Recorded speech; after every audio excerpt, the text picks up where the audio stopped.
नमस्कार मंडळी, श्री स्वामी समर्थ. तर आज ना मेगा स्लीवचं ब्लाऊज होतं आणि मेगा स्लीववरती सहसा आपलं लेस वगैरे लावू शकत नाही आपण, आडवी लेस.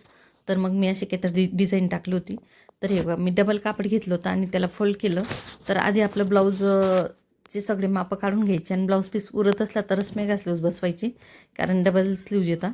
तर हे डबल कापड मी फोल्ड केलं सेम आंब्रेला कटसारखं आणि माप टाकून घेतलं.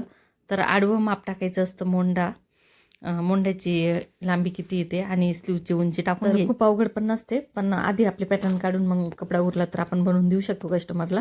पण बऱ्याच जणी साध्या ब्लाऊजमध्येही म्हणतात की आम्हाला मेगा स्लीव्ज पाहिजे थोडे नॉर्मल, तर तसं होतच नाही. डबल स्लीव्ज लागतं त्याला, तरच व्यवस्थित दिसतात त्या स्लीव्ज.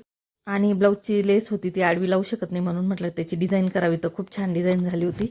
तर तुम्हाला या व्हिडिओ आवडला असेल तर एक लाईक करा, शेअर करा. नवीन असेल चॅनलवर तर सबस्क्राईब नक्की करून घ्या. धन्यवाद.